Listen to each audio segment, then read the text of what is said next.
Bismillahirrahmanirrahim. Assalamu alaikum, ninth class. I am Mohsin Raza, your chemistry teacher. Students, today we are going to start our next topic, atomic size and atomic radius. Students, you know what is an atom? Atom is a Greek word which means indivisible. तो students इससे साबित हो गया कि atom जो है वो एक बहुत छोटा सा रहा है। ठीक है, तो आज का हमारा डिस्कशन टॉपिक में जो टॉपिक है वो है हमारे पास एटॉमिक साइज़। तो बच्चों, एटम के साइज़ को मेजर करना हमारे लिए बहुत मुश्किल काम है, ठीक है ना। तो उसकी वजह अभी मैंने बता दी है कि एटम जो है वो एक ग्रीक वर्ड है जिसका मतलब है इंडिविजिबल। तो एटम के साइज़ को मेजर करना हमारे लिए मुश्किल क्यों है, उसकी दो तीन जो हैं वो हमारे पास वजूहात हैं, रीज़न्स हैं। वो कौन कौन सी हैं बच्चों? सबसे पहले जो है वो एटम जो होता है वो बहुत ही एक्सट्रीमली स्मॉल पार्टिकल्स होते हैं, ठीक हो गया।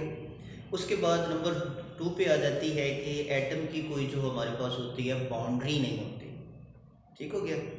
और नंबर 3 पर जो है वो हमारे पास आ जाती है कि एटम के जो शेल्स में इलेक्ट्रॉन्स जो होते हैं वो 3 डायमेंशनल फॉर्म में रेवोल्यूशन कर रहे होते हैं, ठीक है। और ये भी हम जान चुके हैं कि एटम के जो फंडामेंटल पार्टिकल्स होते हैं वो कौन कौन से होते हैं? Electron, protons and neutrons. अब इनकी सारी जो है वो हम एक्सप्लेनेशन जो है वो कर चुके हैं ठीक हो गया। अच्छा, उसके बाद हमारे पास आ जाता है एटॉमिक रेडियस। रेडियस क्या होता है? रेडियस सिंपल हम देख लेते हैं कि रेडियस को समझने के लिए सपोज करें ये मेरे पास एक सर्कल है, इस सर्कल में ये एक सेंटर है, ठीक है। तो इस सेंटर को हमने नाम दिया है न्यूक्लियस का, और इस सेंटर से एक आर्क तक का जो फासला होगा वो हमारे पास क्या कहलाएगा? रेडियस कहलाएगा, ठीक हो गया।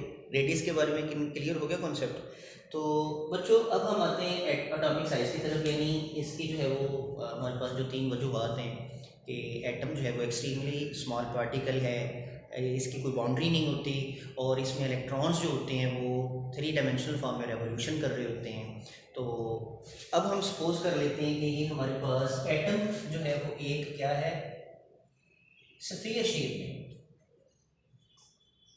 एटम की जो शेप है हमारे पास वो एक स्फीयर है, और इस एटम का जो सेंट्रल पार्ट है इसको हमने नाम दिया है न्यूक्लियस का, और इस एटम के इर्द गिर्द ये हमारे पास क्या है? शेल्स हैं, ठीक है।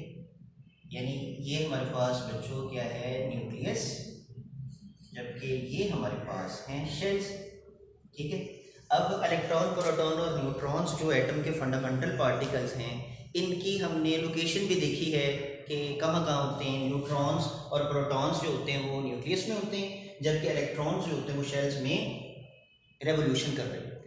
यहाँ तक क्लियर होगी बात? अच्छा, उसके बाद हम देखते हैं कि हमारे पास ये कोई एटम है। अब जब एटम आपस में बॉन्डेड कर रहे होते हैं ना, तो वो एक दूसरे की बाउंड्री को टच कर रहे होते हैं, ठीक है।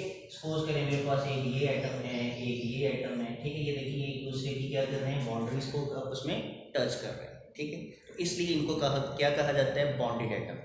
तो यानी हम किसी भी एटम का साइज जो है या उसका रेडियस जो है वो बॉन्डेड एटम से जो है वो मेजर कर सकते हैं। एक एटम का साइज या उसकी जो है वो रेडियस को मेजर करना हमारे लिए नामुमकिन है, ठीक है।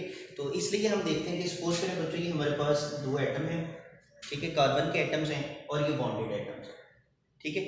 अब ये 2 बॉन्डेड एटम्स जब आपस में बॉन्डेड कर रहे हैं तो इसलिए इसको हमने क्या कह दिया? बॉन्डेड एटम्स हैं। अब हर एटम का जो सेंट्रल पार्ट है वो न्यूक्लियस है। अब यहाँ आपकी बुक पे जो डेफिनेशन लिखी है ना, half of the distance between 2 nuclei. अब न्यूक्लियाई को ज़रा सुन लें। न्यूक्लियाई क्या होता है बच्चों? यानी एक एटम का जो सेंट्रल पार्ट होता है उसको न्यूक्लियस कहते हैं, जबकि 2 बॉन्डेड एटम्स के जो सेंट्रल पार्ट्स होते हैं उनको हम न्यूक्लियाई कहते हैं। क्लियर होगी बात?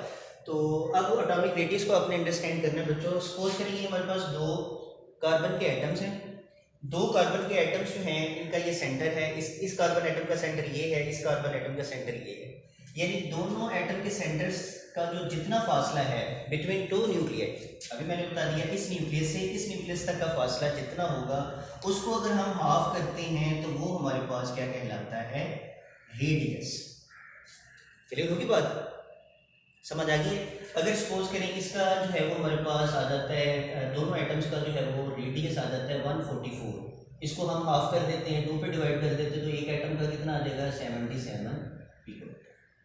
और अगर हम इसके यूनिट्स की बात करते हैं एटॉमिक रेडियस के, तो वो हमारे पास होता है पिकोमीटर। पिकोमीटर को हम जाहिर करते हैं 10⁻⁻12 मीटर। और उसके बाद दूसरा आ जाता है हमारे पास नैनोमीटर। नैनोमीटर को हम जाहिर करते हैं 10⁻9 मीटर। ये इसके यूनिट्स हैं। ठीक हो गया बच्चों? बुक पे डेफिनेशन लिखी है, वो आपने याद कर लेनी है। याद करने से ज़्यादा अहम बात जो है वो आपको अंडरस्टैंडिंग है। आपका कॉन्सेप्ट क्लियर हो गया? रेडियस क्या होता है कि दो बॉडी एटम के दरमियान जो हमारे पास डिस्टेंस है, हाफ डिस्टेंस है, वो हमारे पास क्या कहलाता है? एटॉमिक रेडियस कहलाता है। अब कैसे होता है ये? न्यूक्लियाई के बारे में मैंने आपको कॉन्सेप्ट क्लियर कर दिया। न्यूक्लियाई क्या होता है कि दो बॉन्डेड एटम के न्यूक्लियस के दरमियान जितना डिस्टेंस है वो हमारे पास न्यूक्लियाई कहलाता है। उस टोटल डिस्टेंस को हमने हाफ करना है, तो उस हाफ डिस्टेंस को हम क्या कहते हैं? एटॉमिक रेडियस कहते हैं। क्लियर होगी बात? अब हम बच्चों देखते हैं इसका पीरियोडिक ट्रेंड। पीरियोडिक ट्रेंड क्या होता है? पीरियोडिक ट्रेंड में बच्चों हम देखेंगे पीरियड में और ग्रुप में इनका क्या होता है, रिलेशन क्या होता है। अगर हम बात करें पीरियड की बच्चों, तो पीरियड में एटॉमिक रेडियस जो होता है वो इंक्रीज होता है। यानी अब ये मैंने सिंपल फॉर्म में लिख दी है, सॉरी, पीरियड में एटॉमिक रेडियस जो होता है बच्चों डिक्रीज होता है, डिक्रीजेस। अब ये डिक्रीज क्यों होता है? अब ये वजह जो है वो आपने जाननी है। डिक्रीज होने की वजह क्या है बच्चों के? इसका हर एलिमेंट का जो एटॉमिक नंबर है पीरियड में रेगुलरली इंक्रीज होता है। ठीक है, बात समझ आ रही है ना? अगर हम सेकंड पीरियड्स के जो है वो एलिमेंट्स ले लें, लिथियम, बेरिलियम, बोरॉन, ठीक है, इसी तरह आ जाता है कार्बन, सो ऑन, नियॉन। ठीक है, ये आपके पास आप देख रहे हैं कि पीरियड्स में एलिमेंट्स का एटॉमिक नंबर जो है वो रेगुलरली इंक्रीज हो रहा है। ठीक है, अब हर एलिमेंट का जो होगा वो सेकंड शेल में जो होंगे वो इलेक्ट्रॉन्स होंगे वो फील होंगे।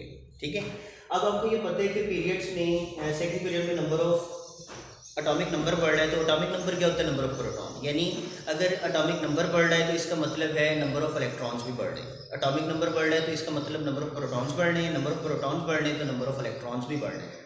ठीक है, तो ये देख लेते हैं, लिथियम का देख लेते हैं। ये लिथियम का न्यूक्लियस है बच्चों, और ये इसका फर्स्ट शेल है। इस पहले शेल में 2 इलेक्ट्रॉन और सेकंड शेल में यानी कि ये भी हम अच्छी तरह जान चुके हैं, 1 इलेक्ट्रॉन।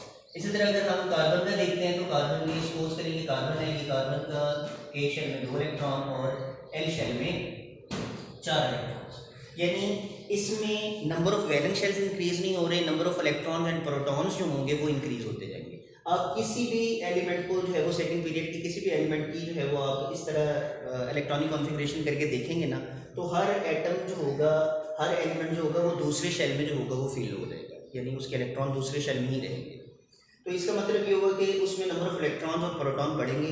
नंबर ऑफ इलेक्ट्रॉन्स और प्रोटॉन के बढ़ने से इलेक्ट्रॉनिक क्लाउड जो होगा वो शेल में इंक्रीज होगा, और इलेक्ट्रॉनिक क्लाउड इंक्रीज होगा तो बच्चों न्यूक्लियस और वैलेंस शेल के दरमियान अट्रैक्शन जो होगी वो क्या हो जाएगी? स्ट्रॉन्ग हो जाएगी।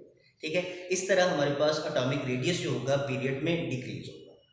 उसके बाद अगर हम बात करें ग्रुप की, तो ग्रुप में एटॉमिक रेडियस की मैंने जो है वो एब्रीविएशन फॉर्म में लिख ली है। एटॉमिक रेडियस जो होगा वो इंक्रीज होगा, इंक्रीजेज इन ग्रुप। अब ग्रुप में इंक्रीज होने की क्या वजह है बच्चों? ग्रुप में इंक्रीज होने की वजह ये है कि इसमें वैलेंस शेल्स जो होंगे वो इंक्रीज होंगे। ठीक है, वैलेंस शेल्स जो होंगे ग्रुप में वो इंक्रीज होते हैं, इंक्रीजेज। जब ग्रुप में वैलेंस शेल्स इंक्रीज होंगे तो इसका मतलब है न्यूक्लियस और वैलेंस शेल के इलेक्ट्रॉन्स के दरमियान जो अट्रैक्शन होगी वो वीक होगी। ठीक है ना? अब अगर हम फर्स्ट जो है वो हमारे पास ग्रुप के एलिमेंट्स हैं, हाइड्रोजन है, लिथियम है, ठीक है, सोडियम है, पोटाशियम एक्सेट्रा, ये देखेंगे इनके एटॉमिक नंबर्स भी हमारे पास गिवन है। तो बच्चों अगर हम लिथियम के इलेक्ट्रॉनिक कॉन्फ़िगरेशन करें शेल के हिसाब से, तो ये लिथियम का न्यूक्लियस, ये इसका के शेल और ये इसकी एल शेल, यानी यहाँ 2 और 1। अगर हम सोडियम की करते हैं तो सोडियम के वैलेंस शेल में ये देखिए, ये इसके के शेल में 2 इलेक्ट्रॉन, एल शेल में 8 इलेक्ट्रॉन और एम शेल में 1 इलेक्ट्रॉन। अब आप देख सकते हैं कि इसमें नंबर ऑफ शेल्स जो हो रहे हैं वो इंक्रीज हो रहे हैं। जब बच्चों नंबर ऑफ शेल्स इंक्रीज होंगे तो न्यूक्लियस और वैलेंस शेल के दरमियान डिस्टेंस इंक्रीज होगा। जब डिस्टेंस इंक्रीज होगा तो बच्चों force of attraction between nucleus and valence shell electrons are weak, यानी न्यूक्लियस का वैलेंस इलेक्ट्रॉन्स पर जो होल्ड होगा वो ख़त्म हो जाएगा, जिसकी वजह से उसका रेडियस जो होगा वो बढ़ता जाएगा। ठीक हो गया। अब अगर सपोज करें रेडियस, अभी मैंने बताया था ना कि ये सेंटर से एक आर्क तक का फासला, अगर ये हमारे पास किसी भी एटम का सपोज करें ये पहला शेल है, अगर उसमें दूसरा शेल इंक्रीज कर देते हैं, यहाँ अगर 2 पिकोमीटर है तो जाहिर बात है यहाँ 4 पिकोमीटर आ जाएगा। अगर हम और शेल को इंक्रीज कर दें तो जाहिर बात है कि 6 पिकोमीटर आ जाएगा। तो इस तरह बच्चों ग्रुप में रेडियस इंक्रीज होने की वजह क्या है कि उसमें number of valence shells increase होते हैं। पीरियड में जो है वो एटॉमिक रेडियस डिक्रीज होने की वजह क्या है कि उसमें number of electrons and proton increase हो रहे हैं, लेकिन नंबर ऑफ शेल्स जो होते हैं वो रिमेन कांस्टेंट है। ठीक हो गया बच्चों? ठीक है, उम्मीद करता हूँ आपको समझ आ गई होगी। अल्लाह हाफ़िज़।